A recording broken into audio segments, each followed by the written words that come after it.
What up, Wastelanders? Thanks again for joining me for another Gaslands NorCal conversion video. This time I'm going to be using this die-cast. It says Eliminator. It's a Chinese brand, so I'm not exactly sure which kind of car it's supposed to be.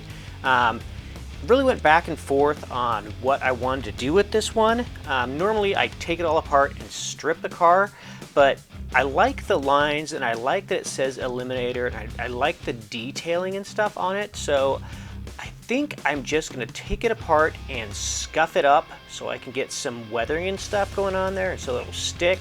I do like the rims, but I just don't like the tires, so I'll probably change the tires out. But yeah, that's kind of the plan for where I'm looking at going with this one.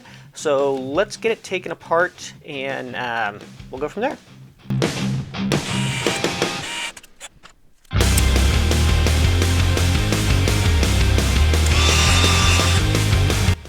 Alright, now when scuffing up the vehicle, if you're not going to totally strip it, there's several different methods you can use. You can just use a piece of sandpaper. If you want to just scuff up the edges, I can just get little parts, but that's harder to control and get like in the exact nooks and crannies that you want, but it will work. The next method you could use is acetone. Acetone is caustic, it's flammable, it can hurt you, so by all means never use or do anything that you don't feel comfortable with or that you don't have the proper protection to utilize. I'm not going to use the acetone on this one. This one I did use my trusty Dremel with this rotary tool on here. It allowed me to get around the edges and in between the cracks and crevices without taking off all the lines and detail that I wanted to have stay on there. So that's what I do with this one. And it's just easy enough. You just get her going.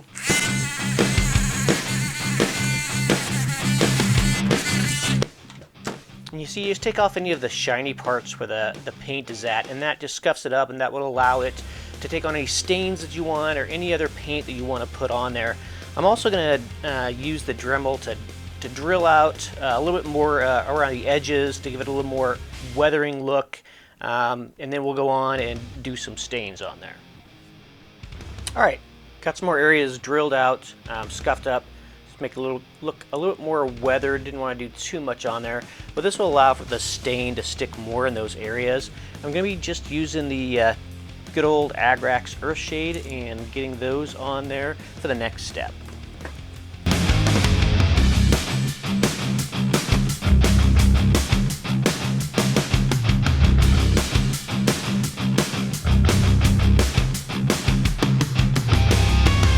All right.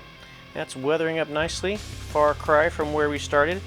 We'll be adding a little more chipping around these silvery areas just because I don't want it to shine through all that much. But yeah, looking good so far. So we'll let that dry and then we will start on some chipping. Alright, so I got some chipping done, looking pretty good. Still adds the kind of texture in the areas that I dremeled out, and still see a little bit of silver like the under metal showing through. Add some more weathering using a technique that I used in one of my past videos, where I'm just going to add some alcohol, polypropylene, to some areas and then dust it over with some pigment powder, and that'll add some more texture and stuff to it. So I don't want to do a whole lot, just on a couple areas, mostly on the areas that I kind of dremeled out, just to give it that added texture.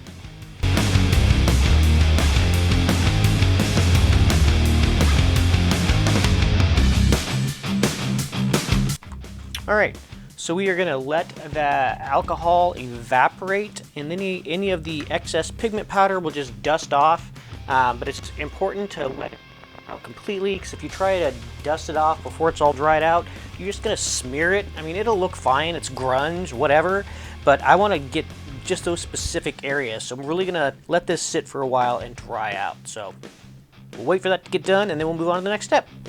There. Got it all dusted off. Got some really good weathering going on there. It's looking great.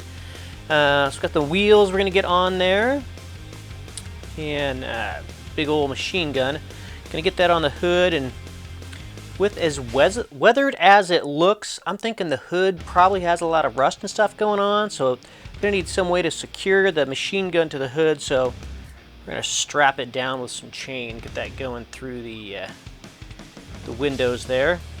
And just needed a little something more Gasland, so found this little skull painted up kind of silver. Gonna stick him right on the front just to give the good old hello there. So let's get all the wheels and everything going on.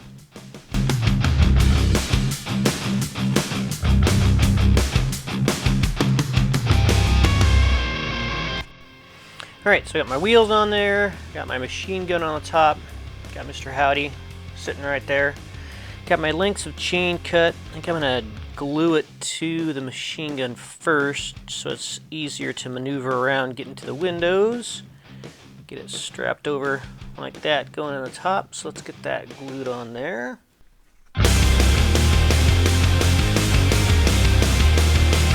Now anytime you're using super glue, of course, try to get the thinnest amount possible, and there is always the effect that comes in where it gets kind of white and flaky. That happens a lot. This one I kind of wanted to make that happen because I'm going to make those areas look like rust. So the chain's all rusted on top of the machine gun holding it down, and get it glued on the edges and add some more rust on there as well.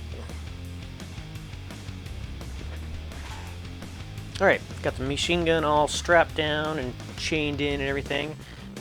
Yeah, as you can see, it's got some of that white, crusty stuff from the super glue. No big deal. It's some of the shiny stuff. I'm just going to go through and weather all that up. You can see I started adding some medium rust on the sides already. So I'm going to continue weathering this up. Yeah, and then we'll be good to go.